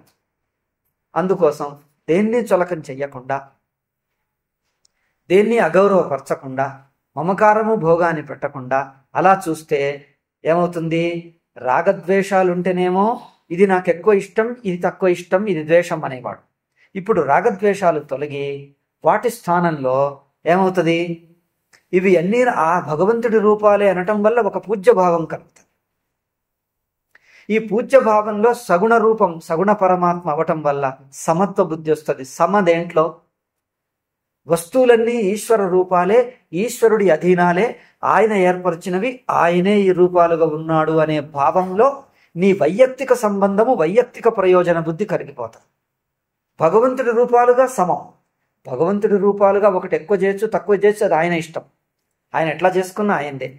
కానీ ఆయనది అనే భావంలో సమభావం. నాది అంటే నాకు నచ్చితే బాగుందంటాం, లేకపోతే లేదంట. అయితే ప్రపంచంలోని వస్తువులు, సంబంధాలు, భోగాలన్నిటినీ భగవంతుడి ప్రసాదాలుగా చూడటం, ఇక తనను ఎట్లా చూడటం? తనను భోక్తగా కాకుండా భగవంతుడి సేవకుడిగా, ప్రియుడిగా, అధీనుడిగా, ఆయన అనుగ్రహించిన అనుభవాలనే, ఆయన అనుగ్రహించిన కర్మలనే ఆచరిస్తాను. ఈ కర్మ నాకు ఇష్టం గనక చేస్తాను, ఇష్టం లేకపోతే నేను చెయ్యను అని నా వంతుకు వచ్చిన కర్మలు, నా కర్తవ్యాలను, నా వృత్తి కర్మలు కానీ ఏవైనా కానీ, నా వర్ణ ఆశ్రమ కర్మలు, నా వృత్తి కర్మలను ఇష్టమైతే నేను చేస్తాను, లేకపోతే అబ్బా అందరూ హాయిగా ఉన్నారు, నేనే ఇన్ని బరువులు మొయ్యాలా అని తన కర్తవ్యాన్ని తాను చులకన చెయ్యకుండా, ఈసడించుకోకుండా భగవంతుడు ప్రతి వాడికి తమ పాత్రనిచ్చాడు. అవునా? ఆ పాత్రను శ్రద్ధతో వినయంగా నిర్వహించటం. ఒక కర్మను ఇంకో కర్మతో పోల్చకూడదు. ఎందుకంటే కర్మలు తేడాలే ఉంటాయి. అన్ని కర్మలు ఒక్క రీతిగా ఉండవు. సినిమాలో కానీ నాటకంలో కానీ వివిధ పాత్రలు ఉంటే ఒక్కొక్క పాత్ర వేస్తాడు. ఒకడు హీరో పాత్ర వేస్తాడు, ఒకడు విలన్ పాత్ర వేస్తాడు. అంటే వాడు విలన్ చెడ్డవాడైతే ఆ చెడ్డతనాన్ని కూడా చక్కగా నిర్వహించాలి. అది చెడ్డతనం నిజంగా అలా ఉన్నాడా అనిపించేటట్టు వాడు పాత్ర నిర్వహించాలి. వీడు హీరో అయితే హీరోలాగానే నిర్వహించాలి. అంతేగాని ఆ నటుడు హీరోలో ఉన్న సద్గుణాలు నటుడికి ఉంటాయని కాదు, విలన్కుండే దుర్గుణాలు నటుడికి ఉంటాయని కాదు. నటుల్లో ఉండవు, ఆ పాత్రలో ఉంటాయి. ఆ పాత్ర ఇచ్చిన పనిని చక్కగా నిర్వహించటం అంతే. అట్లా అయితే ఇప్పుడు పోల్చుకొని చూడు, హీరో పనులన్నీ మంచి పనులు చేస్తాడు, నేను ఇది చెడ్డ పనులు నేను చెయ్యను అంటే ఏమంటాడు వాడు? ఇది నాటకమయ్యా, నీ మీద ఎందుకు వేసుకుంటున్నావు? నువ్వు ధరించే పాత్ర వాడు అట్లాగే చేస్తాడు, చెయ్యు. నువ్వు చేసే పని చక్కగా చేసావా, నీకు వేతనం ఇస్తారు, అందరు మెచ్చుకుంటారప్ప ఆ విలన్ పాత్ర ఎంత బాగా చేశాడని. అసలు మనకు విలన్లకు అవార్డులు లేవు, అన్ని హీరోలకి అవార్డులు ఇస్తారు. విలన్ పాత్ర నిర్వహించటం, వాడు విలనుగా ఎంత చక్కగా నిర్వహించాలంటే మనం మైమర్చిపోయి వీడు నిజంగానే చెడ్డవాడు ఎదురుగా ఉన్నాడా అని అనిపించాలి. అప్పుడు కదా వాడి పాత్ర నిర్వహణ గొప్ప. ఒకసారి కలకత్తాలో ఈశ్వరచంద్ర విద్యాసాగర్ అని ఉండేవాడు. ఆ కాలంలో సంఘ సంస్కర్త, సామాజిక సంస్కర్త. ఒకసారి ఎక్కడో నాటకం జరుగుతుంది. నాటకంలో అప్పటి రోజుల్లో ఏదో ఉండేది కదా, ఏదో సామాజిక దోషం ఉండేది. ఏదో దోషం ఉంటే ఆయన దానికి విరోధంగా ఉద్యమం చేస్తూ ఒకసారి ఆయన నాటకంలో అక్కడ కూర్చున్నాడు. కూర్చుంటే అక్కడ ఆయన, నేను మర్చిపోయాను ఏదో ఘటన, ఆ తప్పు అది సమాజంలో ఒక దురాచారం ఉన్నది, అది తప్పు అని ఆయన ప్రచారం చేసింది అక్కడ చూపిస్తున్నారు నాటకంలో. ఆయన ఒకడు అదే తప్పు చేస్తున్నాడు. అది ఎంత బాగా వాడు నటించాడంటే నిజంగా కళ్ళకు గట్టినట్టు ఇక్కడ జరుగుతుందా అన్నట్టున్నది. అక్కడ కూర్చొని చూస్తున్నవాడు ఈశ్వరచంద్ర విద్యాసాగర్ అంతటి వాడు అది మర్చిపోయి లేచి ఇక్కడి నుంచి పోయి వాడిని పోయి ఒక చెంపదెబ్బ కొట్టాడు. కొట్టిన తర్వాత అంటే అయ్యో ఇది నాటకమే, నేనేం పని చేశాను అనిపించింది ఆయనకు. సారీ అన్నాడు. వాళ్ళు ఏమన్నారో తెలుసా నాటకం ఆడిన వాళ్ళు? ఇన్నాళ్లకు మా నాటకం సార్థకమైంది, మా జన్మ ధన్యమైంది అన్నారు. ఈశ్వరచంద్ర విద్యాసాగర్ లాంటి వాడు ఇది నాటకమని మర్చిపోయి ఇది నిజమని ఆయనకు కూడా అనిపించేటట్టు మేము ఆడామంటే మా నాటక నైపుణ్యం గొప్పది అన్నారు. మేము సంతోషించాం. మాకు వేరే అవార్డులు వద్దు, ఆయన చంపదెబ్బని మాకు అవార్డు అన్నారు. ఆయన కొట్టిందే మాకు అవార్డు అన్నారు. అట్లా నీ పాత్రను నువ్వు కర్తవ్యంగా భక్తితో చక్కగా నిర్వహించు. కానీ ఆయన పని బాగుంది, నా పని బాగాలేదు, చెడ్డలేదు. ప్రపంచంలో అన్ని పనులు పనులే, అన్ని పనులు అవసరమే. ఏది లేకపోతే నడుస్తుంది చెప్పండి? అన్ని పనులు, అన్ని వృత్తులు, అన్ని ఉద్యోగాలు మనకు అవసరమే. ఎవరిది ఏది చులకం లేదు. కాకపోతే ఆ పని ఒక రకంగా ఉంటుంది, ఇంకో పని ఇంకో రకంగా ఉంటుంది. పనులు తేడా ఉంటాయి. అయ్యో నేను విలన్ పాత్ర చేశానే అన్నాడా? ఈ విలన్ చేసిన పని కూడా ఎట్లా చేశాడంటే నిజంగా జరుగుతుందా అని చూస్తున్న వాడు ఇంకా తట్టుకోలేక కోపంతో ఆవేశంతో లేచిపోయి కొట్టేదాకా అంటిది. నిజంగా అంటే నిజం అనిపించేటట్టు చేశాడా? అక్కడ ఉంది నైపుణ్యం. అట్లా మన కర్తవ్యాన్ని మనం శ్రద్ధగా వినయంగా భక్తిగా నిర్వహిస్తాం. ఒక పని ఇంకో పనికి తేడా ఉంటుంది. అందరి పనులు ఒకటే చేస్తారా? చెయ్యని అవసరం లేదు. మన జీవితంలో మనకు అన్నీ కావాలి, అన్ని పనులు కావాలి. ఒకళ్ళు వచ్చేస్తారు, ఒకళ్ళు ఇచ్చేస్తారు అన్నీ. కనుక ఏ పని తక్కువ కాదు, ఏ పని చులకన కాదు. ఆ అన్ని పనులు ఈశ్వరుడి పనులే కాదా? ఎందుకంటే ఈశ్వరుడే ఒక నాటకంలో ఒక నాటకకర్త, కథాలేఖకుడు, కథా రచయిత కథను రాస్తే వివిధ పాత్రలను ఏర్పరిచి వివిధ పాత్రలకు వివిధ పనులను ఏర్పరిచి ఇస్తే అన్ని పాత్రలు తాను ఏర్పరిచినవే, అన్ని పనులు తాను రాసినవే. నీకు ఏ పాత్ర ఇష్టమయ్యా, ఏ పని ఇష్టమంటే అన్నిటినీ నేను సమానంగానే రాయాలి, అన్ని డైలాగులు నేను సమానంగానే రాయాలి. రచయితకు ఏది ఎక్కువ, ఏది తక్కువ? అవునా? నటులకు చూడండి, కొంతమందిని అడగండి, మీరు ఇన్ని సినిమాల్లో నటించారు కదా, మీకు ఏ పాత్ర ఎక్కువ ఇష్టం, ఏ సినిమాలో ఏ పాత్ర ఇష్టం అంటే అది నటులకు అట్లా ఉండదండి. మేము నటించిన పాత్రలన్నీ మాకు ఇష్టమే అంటారు. అంటే అక్కడ పాత్రలోని మంచి చెడులు మేము చూడము. ఆ పాత్రలో మా కళా నైపుణ్యం చూపించటానికి, చక్కగా నటించటానికి మాకు మంచి అవకాశం దొరికిందా, ఆ పాత్ర ఉండాల్సిన రీతిగా మీకు తోస్తుందా, అది మాకు నచ్చుతుంది. అది చేస్తే మేము బాగా నటించాని అన్న మాకు తృప్తి, మాకు సంతోషం. అట్లా చూస్తారే గాని అటు దిక్కు చూడం. అట్లాగే మన కర్తవ్యాలు, మనకు ఏ కర్తవ్యం, ఏ కర్మ భగవంతుడు ఇచ్చాడో, ఏదిచ్చినా అన్ని పనులు భగవంతుడివే. అవునా? బస్సులో డ్రైవర్ పని, కండక్టర్ పని, రైలు, అన్నిటికీ పనులకు కావాలి. ఏ పని ముఖ్యం అంటాం, ఏ పని తక్కువ అంటాం? అట్లాగే ఏ కర్తవ్యమైనా అన్నీ ప్రభుత్వంలోని అన్ని డిపార్ట్మెంట్లలో, అన్ని విభాగాల్లోని అన్ని పనులు ప్రభుత్వపు పనులే.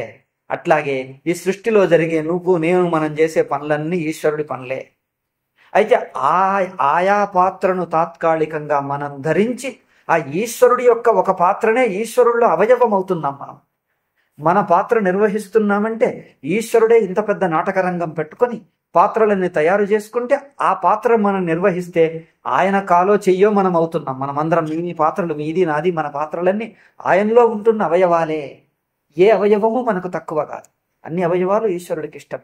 అట్లా నేను ఆయనలో ఒక పాత్రగా, ఆయన చేతిలో ఒక అవయవంగా, ఆయన చెయ్యో కాలో కళ్ళనో ముక్కో నోరో నేనై ఉంటూ ఆ పాత్రగా నేను నిర్వహిస్తున్నాను. అయితే మన మీద చులకనెందుకు? మన కర్తవ్యాలను శ్రద్ధతో, వినయంగా, ఆనందంగా నిర్వహిస్తాం. కర్మ చేసేటప్పుడు నేను చేస్తున్నాను, నా సామర్థ్యం అనుకుని అభిమానంతో చెయ్యను. ఈ పని చెయ్యాలంటే చేసే సామర్థ్యం ఎవరిచ్చారు? చేతులు కాళ్ళు భగవంతుడే ఇచ్చాడు. దీనికి ఆలోచన శక్తి ఆయన ఇచ్చింది.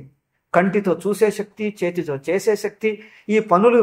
అందుకే ఎవరన్నా మంచి పని చేస్తే నేను అంటుంటాను, అక్కడ ఒక సంస్థ ఉంది, సంస్థలో మంచి పనులు వివిధ వాళ్ళు మెంబర్లు కలిస్తే పనులు జరుగుతాయి. అందరు కలిసి ఒక కార్యక్రమం ఇటువంటి కార్యక్రమం నిర్వహించారు. కార్యక్రమం అయిన తర్వాత చివరిలో ఏం చేస్తారు? చివరిలో మీటింగ్ పెట్టి వాళ్ళకి అవార్డులు ఇచ్చి, వీళ్ళు పని చేశారు, ఈయన ప్రెసిడెంట్, ఈయన అధ్యక్షుడు, ఈయన సెక్రటరీ, ఈయన ఇంకేదో అందరికి వాళ్ళని పొగుడుతూ ఇస్తారు. నేను అన్నాను, ఇది లౌకిక క్రియ అయితే బాగుంది, కానీ ఒక ఆధ్యాత్మిక సంస్థల్లో మనిషిలోని గుణాలను, సద్గుణాలను, సామర్థ్యాన్ని ఊరికే ముఖస్థుతి ప్రశంస చెయ్యకూడదు. ఏమని చెప్పాలి? అవన్నీ వాళ్ళు చేసేది ఒక సేవాభావంగా ఉండాలి. సంస్థలో ఉండే సదస్సులు సభ్యులు కూడా ఇది ఒక కర్మయోగం అన్న భావంతో చెయ్యండి. వాళ్ళలో అంటే వాళ్ళు చేసిన ఒక మంచి పని, ఆ మంచి పనికి కావలసిన సామర్థ్యం, అది ఈశ్వర విభూతి నాలో ప్రకటమైంది. ఈశ్వరుడు దయదలిచి నా మీద అనుగ్రహంతో ఈ బుద్ధిని, ఈ శక్తిని, ఈ సామర్థ్యాన్ని నాకు ఇచ్చాడు, నాకు అనుగ్రహించాడు, ప్రసాదించాడు. అంటే నా ద్వారా జరిగిన పని నేను చేసినా ఆయన శక్తే ఈ రూపంగా ప్రకటమైంది కనుక ఈ విభూతి ఆయంది. కనుక ఇది నాది అని గొప్పలు చెప్పుకునే కంటే ఈశ్వరుడు అనుగ్రహించిన, ప్రసాదించిన ఆ శక్తికి నేను పాత్రుణ్ణయ్యాను అని వినయంగా ఉండాలి. ఈ ప్రశంస ఆ వ్యక్తిది కాదు. ఆ వ్యక్తి ఈశ్వరుడు ఒక పని ఇతని ద్వారా చేయించాలని, ఒక సామర్థ్యాన్ని, ఒక గుణాన్ని, ఒక శక్తిని ఈ వ్యక్తి ద్వారా ప్రకటించాడు. ఈశ్వరుడు అలా ప్రకటిస్తున్నందుకు నీవు అనుగ్రహ పాత్రుడివయ్యావు, దానికి నువ్వు ధన్యుడివి అనాలి. గాని ఇది నీ శక్తి, నీ సామర్థ్యమని అతనిగా పొగిడితే ఈ శక్తులని నావి అనుకుంటాడు. ఇదంతా ఈశ్వర విభూత్యా, మన విభూత్యా? ఇప్పుడు నేను నోరుతో మాట్లాడుతున్నానంటే ఇది నా శక్త్యా? ఈ తెలుగు భాష కానీ, ఈ వేదాంతం కానీ, వేదాంతం అనే ఒకటి ప్రపంచంలో ఎన్నో వస్తువులు, ఎన్నో విద్యలు సృష్టిస్తే వేదాంతం అనే విద్య నేను సృష్టించానా? లేక భగవంతుడి విభూతి ఈ నోటి ద్వారా ప్రకటమవుతుందా? ఆయన శక్తి ఇక్కడ ప్రకటమవుతుందంటే ఈ ప్రకటానికి ఇది ఒక నిమిత్తం. దీని ద్వారా అనేక రీతులుగా ప్రకటిస్తాడు, ఇది ఒక రీతి అంతే. కనుక ఇక్కడ చూస్తే ఇది నా శక్తిగా, నా గొప్పతనంగా మీరు చూస్తే ఇది వ్యక్తి కంటగట్టినట్టు అవుతుంది. వ్యక్తిది నిజంగా కాదు. ఇది వీడికి లేనిపోని అభిమానం పెంచినట్టు అవుతుంది. అవునా? ఇది వీడిది కాదు. ఈ శక్తి ఎవరిచ్చారో ఆయనది. ఒక డాక్టర్ ఒకడికి వైద్యం చేసి, చికిత్స చేసి ఏం చేశాడు? బాగు చేశాడు. అది వేరే చోట్ల కాదనుకున్నారు, ఎంతో చోట్ల ప్రయత్నించి చూశారు, కాలేదు. ఒక చోట బాగైంది. బాగైతే వాళ్ళు పల్లెటూరు వాళ్ళు వచ్చారు. ఆపరేషన్ అంతా అయిన తర్వాత ఈయన దగ్గరికి పోయి పాదాలకు వంగి నమస్కారం చేయబోయారు. డాక్టర్ అన్నాడు, అయ్యయ్యో వద్దు వద్దు, నాకు చెయ్యకండి, ఇదిగో అక్కడ దేవుడు ఉన్నాడు, ఆయనకు చెయ్యండి అని. వాళ్ళు ఏమన్నారు తెలుసా? పల్లెటూరు వాళ్ళు, చదువు రాని వాళ్ళు, నేను మీకు చేస్తున్నామని ఎందుకు అనుకుంటున్నారు అన్నారు.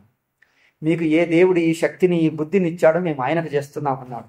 వాడు చల్లబడిపోయాడు. డాక్టర్ ఇది నాది అనుకున్నవాడు అభిమానం వెంటనే తగ్గిపోయింది. మీకు చేస్తున్నామని ఎందుకు అనుకుంటున్నారు? ఏ దేవుడు ఇచ్చాడో శక్తి అది ఆయనదే. మీ చేత ఉన్నా, మీ నోటి నుంచి, మీ కాలు నుంచి, మీ చెయ్యి నుంచి ప్రకటమవుతున్నా మీది కాదని. అవునా? మీది ఎప్పుడూ కాదు. ఎందుకంటే భగవంతుడు కావాలనిపిస్తాడు, లేకపోతే ఒక్క క్షణంలో ఆపేస్తాడు. నీ చేతులు ఏమీ లేదు, నీ చూట ప్రకటమైందంతే. అట్లా మన ద్వారా, మీ ద్వారా, నా ద్వారా, ప్రతి ఒక్కళ్ళ ద్వారా, ప్రతిలోనూ అదే శక్తి భగవంతుడిదే ప్రకటమవుతుంది. కనుక ఆయన్ని గుర్తిస్తాం. ఈ వ్యక్తిని ఏమనాలి? మనం ప్రశంసించకూడదా? ఇప్పుడు ఒక సంస్థలో కార్యక్రమాలు అందరూ పనులు చేస్తే వాళ్ళు నిన్ను ప్రశంసించకూడదా అంటే ప్రశంసించవద్దని కాదు. కానీ ఈ గుణము, ఈ శక్తి, ఈ సామర్థ్యం మీది అని పొగడకూడదు. మీరు ధన్యులు. ఈ సద్గుణము, ఈ సామర్థ్యం, ఈ నైపుణ్యం మీకు భగవంతుడు ప్రసాదించినందుకు ఆ భగవంతుడిని మనం ఆరాధిస్తున్నాం. ఆ భగవంతుడు ఇలాగే ఇంకా మనకు మన్ని సద్బుద్ధులు, సద్గుణాలు ఇచ్చి మన చేత ఎన్నో పనులు చేయించి మన జన్మ ధన్యం చెయ్యాలి అని ఆ భగవంతుడిని వేడుకుంటాం. మీరు ఈ భగవంతుడి అనుగ్రహానికి పాత్రులైనందుకు మీరు ధన్యులు అని ఇలా భగవంతుడి ఆశీర్వాదాన్ని మెచ్చుకుంటాం. కానీ నిన్ను వ్యక్తిగతంగా నీ గొప్ప గుణంగా పొగడద్దు అని. మరి ఈ ఆధ్యాత్మిక సంస్థల్లో ఇదన్నా చేస్తే కదా వాళ్ళకి అది కర్మయోగం అవుతుంది. లేకపోతే లౌకిక బుద్ధులు ఇక్కడ తీసుకొస్తే ఇక వీళ్ళు రాజకీయాలు మొదలు పెడతారు. ఇది నేనే చేస్తే, వాడు చేస్తే ఎందుకు చేశాడు, వీడు చేస్తే ఎందుకు చేశాడు, వాడు చేయడు, వీడు చేయడు, మధ్యలో చెడగొడతారు సంస్థ. ఇవి వైయక్తిక భోగాలు, వైయక్తిక అభిమానాలను పెంచే సంస్థలు కాకూడదు. అక్కడ కూడా అవసరం లేదు. ఇదే ఆధ్యాత్మిక ప్రపంచం అంతా ఆధ్యాత్మికం. అన్ని సంస్థలు ఆధ్యాత్మికమే, అన్ని సంస్థలు కర్మయోగాలే కావాలి. అంటే ఈశ్వర విభూతి మన ద్వారా ప్రకటమవుతుంది. అటువంటిది ఇంకా ప్రకటన కాని అని ఆ భగవంతుణ్ణి ఆరాధిస్తున్నాం. నువ్వు ఆ శక్తిని, ఆ గుణాన్ని పొందినందుకు నీవు ధన్యుడివి. భగవంతుడికి నీ మీద ఒక అనుగ్రహ వర్షం కురిపించాడు, దానికి నువ్వు ధన్యుడివి. ఇలాంటివే ఇంకా నువ్వు వినయశీలుడివై, భక్తుడివై, భగవంతుడి అనుగ్రహానికి పాత్రుడివి కాని చెప్పాలి. కానీ ఇది నీ గుణం, నువ్వే చేశావు, అంతా నీ గొప్ప అంటే వాడేమనుకుంటున్నా, నేను ఇంత గొప్పవాడినా అనుకుంటాడు. అవునా? అదే నీ వ్యక్తిగత గొప్పతనాలు కావు. నువ్వు ఆ భగవంతుడి అనుగ్రహానికి పాత్రుడవయ్యావు. ఇట్లా తోటి సాధకులు ఒక సంస్థలో చేరితే పరస్పర సాధకులుగా, పరస్పర భక్తిభావం పెరిగేటట్టుగా, వినయశీలం పెరిగేటట్టుగా, భగవంతుడి అనుగ్రహాన్ని దర్శించుకునేటట్టుగా ఉండాలి. కానీ నా మాట మీ వ్యక్తిగత అభిమానం పెంచేది, నీ మాట నన్ను పెంచేది అంటే పరస్పరంగా అభిమానాలు పెంచుకునేటట్టయితే ఇక ఆధ్యాత్మిక సంస్థ ఏమిటది? అట్లా కర్మయోగం అంటే ఇట్లా ఉండాలి. జీవితం నిజంగానే యోగం కావాలి. జీవితం నిజంగానే భక్తిభావాన్ని పెంచేటట్టుగా ఉండాలి. అంతేకాని లౌకిక స్థుతులు ముఖస్థుతులు అవి చేయటాలు రాగద్వేషాలు పెంచేటట్టుగా ఎందుకు ఉండటం. ఇట్లు కర్మ చేస్తూ ఉంటే ఆ కర్మ చేసే సామర్థ్యం, చెయ్యాలన్న బుద్ధి ఆయన ఇచ్చాడే గాని మనకేదో ఒక మంచి పని చెయ్యాలని బుద్ధి పుట్టింది, ఇది నాకు తట్టింది మంచి పని అని మీరు చెప్పగలరా? తట్టకపోతే మీరేం చేస్తారు? ఇప్పుడు తట్టింది అంటే తట్టింది, నేనేం చేయగలను? తట్టకపోతే ఎందరో మంది ఉన్నారు, వాళ్ళు ఏమైనా చేస్తారా? వాళ్ళు చేయమని. బుద్ధి తట్టింది అంటే ఏమో తెలియదు, ఆయన అనుగ్రహమే. ఇది వినయంగా స్వీకరించు. అయ్యో భగవంతుడికి నా మీద ఎంతటి దయా, ఈ సద్బుద్ధి ఇచ్చాడే, ఇది లేకపోతే నేను ఏమయ్యేవాడినో, ఏ దుర్బుద్ధుల్లో ఏ దురలవాట్లో చెడిపోయేవాడినో, ఇటువంటిదే ఇంకా ఇవ్వని అని దయతో ఆయన్ని వేడుకుంటే ఇంకా ఇస్తాడు. ఈ గుణం నాకు వచ్చింది, ఇది నా ఐడియా తట్టింది, నేనే చేశాను అంటే ఈ బుద్ధి పోతుంది, ఇంకొకటి రాదు. అవునా? ఇది పోతుంది, ఇంకొకటి రాదు. అంటే వినయశీలుడికే ఇంకా అనుగ్రహము ఇంకా వస్తుంటుంది. ఇట్లా మనం చేస్తున్న పనులకు కావలసిన శక్తి, మంచి సంకల్పాలు, మంచి బుద్ధులు మంచిగా ఆయనే ఇస్తున్నాడు. ఇది క్షణక్షణంలోనూ ఆయన అనుగ్రహ వర్షాన్ని మనం చూస్తూ ఉండాలి. ఈ దర్శిస్తూ ఉండటమే వినయశీలం. ఎంతెంత ఆ దర్శనం కలిగితే అంతంత వినయశీలం అవుతాడు. ఇంకొకళ్ళు మనల్ని పొగిడినా అది ఊరికే ఆయన మంచితనంతో నన్ను పొగుడుతున్నాడేమో గాని ఈ గుణం నాది కాదు, ఆయన భగవంతుడే ఇచ్చింది, అది ఆయనదే గాని నాది కాదు. ఆయనకు తెలియకనో లేక కావాలని నన్ను పరీక్ష చేద్దామనో ఈయన్ని వ్యక్తిగతంగానే పొగుడుతాను, ఇది ఈయనది వ్యక్తిగతంగా తీసుకుంటాడా, లేక ఈ పొగడత నాకు చెందదు, నాకు చెల్లదు, మీరు పొగిడినా నాది కాదది, అది ఆయనదే అని వినయంగా పక్కన పెట్టేస్తాడా? మీ పొగడతలన్నీ, మీ ఇచ్చిన పొగడతలు, ఇచ్చిన ప్రశంసలన్నీ వినయంగా అది నాకు చెల్లదు, అది ఇచ్చింది ఆయనది, మీరు ప్రశంసించాల్సింది ఆయన్ని, ఆయన అనుగ్రహంతో నాకు ఇది వచ్చింది, ఆ అనుగ్రహానికి పాత్రున్నైనందుకు నేను ధన్యుణ్ణి, ఈ ధన్యతను మీరు ఇంకా ఆశీర్వదించండి, ఇటువంటికి నేను ఇంకా ధన్యుణ్ణి కావాలని మీరు నాకు శుభాకాంక్ష చెప్పండి, ఆశీర్వదించండి, ఇది అనండి కానీ ఈ గొప్పలు నావే అని ప్రశంసించకండి. ఇలా అంటాడా? లేకపోతే మీరు ప్రశంసించి బాగుంచింది, ఈయన చాలా మంచివాడు, నా వాడు ఇక నుంచి నన్ను పొగడతాడు అని పెట్టుకుంటాను, ఈయన్ని నా వెంటనే పెట్టుకుంటాను. ఇట్లా నన్ను పరీక్షించాలని చూస్తున్నాడో లేక మరి ఆయనకు తెలియక అంటున్నాడో ఏదే అనని ఆయనకు వదిలేస్తాం. నేను ఈ భగవద్భావం మాత్రం మర్చిపోయేది లేదు. ఇది ఎవరికి ఉంటుందో వాళ్ళ మాటలు వింటాం, వాళ్ళవి చదువుకుంటాం, మళ్ళీ 100 సార్లు 100 సార్లు 1000 సార్లు జ్ఞాపకం చేసుకుంటాం. ఇది నా హృదయంలో ఈ భావము గట్టిపడే వరకు. కర్మల విషయంలో ఈశ్వరుడి అనుగ్రహాన్ని చూడటం, కర్మఫలంలో ఈశ్వరుడి అనుగ్రహాన్ని చూడటం, భోగంలోనూ ఈశ్వరుడి అనుగ్రహాన్ని చూడటం, చుట్టాలు బంధువులను కూడా భగవంతుడే నాకు తోడుగా ఈ జన్మలో నాకు తోడుగా ఉండటానికి ఇచ్చాడు. వాళ్ళ వల్ల ఏమవుతుంది? కొన్ని లౌకిక అవసరాలు, ఎందుకంటే ఏ పనులైనా నలుగురు కలిస్తేనే చేసుకుంటాం. ఈ వ్యావహారిక ప్రపంచిక కొన్ని అవసరాలు తీరుతాయి, ఆకలి దప్పులు మొదలగునవి. రెండవది ఏమిటంటే సుఖం దుఃఖం పంచుకుంటూ ఉంటే ఈ సుఖ దుఃఖాలు కష్టాలు వీటితో నలిగి కదా బుద్ధిమంతులం అవుతాం. కష్టాలు పడి బుద్ధిమంతులం అవుతాం. ఎవరు కష్టపడకుండా బుద్ధివంతుడు మహనీయుడు కానే లేదు. కష్టాలు అవమానాలు నలిగి ఇంతటి బుద్ధిమంతులం అవుతాం. ఏ కష్టము దుఃఖాలు అవమానాలు చూడని వాడు అట్లాగే ఉంటాడు అభిమానిగా. ఏ బుద్ధి రాదు, ఏ వినయము రాదు. అన్ని అన్యాయాలకు గురి అయి సహించుకొని ఎవరి మీద ద్వేషం పెంచకుండా, ఈ అన్యాయం జరిగినా ఇది భగవంతుడు నా మంచిగా చేస్తుంటాడు, ఎందుకు ద్వేషించటం? పోన్లే, నేను మంచి చేస్తే భగవంతుడు ఏదో రకంగా నాకు చేస్తాడు, వ్యక్తి మీద వదిలేయండి, ఆయన మీద ద్వేషం పెంచకండి. పర్సనల్లీ ఎవరి మీద ద్వేషం వద్దు, పర్సనల్లీ ఎవరి మీద విశేష ఆసక్తి వద్దు. ఇట్లా ఈ సంబంధాల ద్వారా ఒకటి లౌకిక అవసరాలు తీరటం, కుటుంబ సభ్యులు గాని బయటి స్నేహితులు గాని అది లౌకికంగా కొన్ని పనులు నెరవేరుతాయి. రెండవది ఏమిటి? ఈ ఆధ్యాత్మిక ఉన్నతికి ఈ పరస్పర సంబంధాలు, నాది నా వాళ్ళన్న అభిమానం పెరగకుండా వీళ్లను ఒక తోటి సాధకుల్లా పూజ్యభావంతో గౌరవంతో వీళ్లను కలుపుకుంటూ నేను ఇంకా ముందుకు వెళ్తాను. సంబంధాలు కూడా అట్లాగే పూజ్యం కావాలి, భోగాలు ఇట్లాగే ఉండాలి. చివరికి నా దేహేంద్రియ మనస్సులను కూడా నాది అనకూడదు. ఈ ఆస్తి నాది కాదు, ఈ చేతులు కాళ్ళు భగవంతుడిచ్చిందే, ఇది ఆయందే, వాడుకోవటానికి ఇచ్చాడంతే. దీన్ని కూడా పూజ్యంతో చూడు, దేన్ని చలకన చెయ్యకు. ఈ చేతులు కాళ్ళు ఆయన ఇచ్చింది, ఈ వేళ్ళు నేను చేసుకున్నానా? నా చేతిలో ఉందా? నేనేమీ చెయ్యలే, అవునా? ఈ బుద్ధి కళ్ళు చేతులు ఇవేవి నావి కావు, నావి అని గొప్పలు చెప్పాల్సింది కాదు. ఇది గొప్పగా పనిచేస్తే గొప్పతనం ఆయనది, అవునా? ఇది దీంట్లో ఏమైనా ఉంటే అది ఆయనదే, ఆయన ఇచ్చిందే.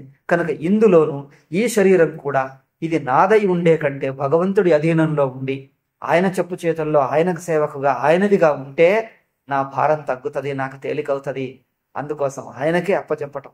నా జీవితం మీద నాకు ఉండే హక్కు కంటే భగవంతుడికి నా మీద ఎక్కువ హక్కు ఉన్నది. నా మీద నాకు ఎక్కువ హక్కు ఉన్నదా భగవంతుడిదా? నా మీద నాకంటే నా మీద భగవంతుడికి ఎక్కువ హక్కు ఉన్నది. ఎందుకు? ఆయనకు నా మీద ఎక్కువ దయ. నాది నేను చూసుకునే కంటే నాకు ఏది మేలో, నాకు ఏది మంచిదో నాకంటే ఎక్కువ ఆయనకు తెలుసు. అవునా? చిన్నపిల్లలు ఏదో చేస్తుంటే వాళ్ళు తెలియక అది తింటారు, ఏదో ముడతారు, ఏదో ఆడతారు. తల్లి వద్దని కూడా వాడిని బెదిరించన్న చేతులు లాక్కొస్తారు. ఎందుకు? వాడికి ఏది మంచో వాడికంటే ఎక్కువ తల్లికి తెలుసు. అందుకోసం తల్లి తిట్టినా పుట్టినా ఎవరు ఏమన్నారు, ఎందుకంటే వాడికంటే ఎక్కువ తల్లికి తెలుసు. నువ్వు వాడికి ఇష్టం లేకున్నా చేసి. అట్లాగే కొన్ని మనకు తెలియక ఎన్నో పనులు మనకు అవకాశం ఇస్తే చాలా చెడగొట్టుకుంటాం. మనం ఏది మంచో మనకే తెలియదు. ఏదో చేసేస్తాం, తర్వాత బాధపడతాం, అయ్యో ఇట్లా కాకూడదే, ఇట్లా చేయాల్సింది కాదే అని. మనకు ఆ వివేకం ఉంటేగా. అందుకోసం నా మీద, నా బుద్ధి, నా తెలివితేటల మీద ప్రభు నీకే ఉండని ఎక్కువ శక్తి. నువ్వే మార్గదర్శనం ఇవ్వు, నువ్వే చేయించు నా ద్వారా. కనుక నా మీద నాకంటే నీకే ఎక్కువ హక్కు. అందుకోసం నన్ను నీకు ఇస్తున్నాను. ఎలా మార్గదర్శనం చేస్తావో చెయ్యి. జీవితంలో కొన్ని సందర్భాలు, టైం అవుతుందా? సరే, ఇంకా కొన్ని మిగిలిన రేపు చెప్తాను. జీవితంలో కొన్ని సందర్భాలు, విషయాల గురించి పట్టుదల. ఇది ఇట్లాగే జరగాలి, ఇట్లాగే ఉండాలి, మనుషులు ఇట్లాగే ఉండాలి, వీళ్ళు ఇట్లాగే చెయ్యాలి అనేది కొంచెం పట్టుబడతాం. ఆ పట్టు ఎంతెంత సడలితే అంతంత మీరు కర్మయోగంలో ఎదుగుతున్నారని అర్థం. నేను కర్మయోగంలో అంతఃకరణ శుద్ధి అవుతున్నదా? మనస్సు ఈశ్వర అనుగ్రహంగా స్వీకరిస్తున్నదా? ఎదుగుతున్నానా లేదా అనే దానికి మీకు కొలత ఏమిటి అంటే, జీవితంలోని వస్తువులు, సంఘటనలు, దేని గురించి కూడా పట్టుదల, ఇట్లాగే జరగాలి, మొండితనము, జరగకపోతే గొప్పను అనేది. ఆ మొండితనాలు ఎంతెంత కరిగితే మనస్సు అంతంత తేలిగ్గా తీసుకొని త్వరగా కోలుకొని త్వరగా వస్తువులను ఒప్పుకుంటే, మనకిష్టం లేనివి మన ఇష్టం లేనివి జరిగితే త్వరగా కోలుకొని త్వరగా ఒప్పుకొని ముందుకు సాగితే మనస్సు తేలిక పడుతుంది, అంతఃకరణం శుద్ధమవుతుంది, ముందుకు సాగుతుంది, భగవంతుడి భక్తిలో శరణాగతిలో ముందుకు సాగుతుంది అని అర్థం. ఎంతెంత పట్టుబడితే, ఆగ్రహం చేస్తే ఇట్లాగే ఉండాలి, అదెందుకు జరగాలి, అదెందుకు జరగాలి అంటే మనస్సు ఇంకా ఆ పట్టుదలలు వదలటం లేదు. తన రాగాలు, ద్వేషాలను నొక్కి పడుతుంది, అదే ఉండాలి, ఇట్లాగే ఉండాలి అని. అది ఎంతెంత నొక్కటం తగ్గుతూ ఉంటే అంతంత ఎదుగుతున్నామా అని మనది మనం చూసుకోవాలి. ఇంకొకళ్ళకి పేర్లు పెట్టమని కాదు. వాళ్ళు ఇట్లా, వీళ్ళు ఇట్లా, ఎవరిని పేర్లు పెట్టొద్దు. ఎవరు ఎట్లుంటారో వాళ్ళు చూసుకుంటారు, లేక భగవంతుడు చూస్తారు. ముందు మనల్ని మనం ఆత్మ పరీక్ష చేసుకోవడానికే ఇక్కడ చెప్పినవన్నీ. కనుక కర్మయోగంలోంచి చాలా వరకు చెప్పాను, ఇంకేదో కొన్ని ఉన్నట్టున్నాయి, అవి మళ్ళీ రేపు చెప్తాం. ఓం శాంతి శాంతి శాంతి. హరి ఓం శ్రీ గురుభ్యో నమః. హరి ఓం తత్సత్.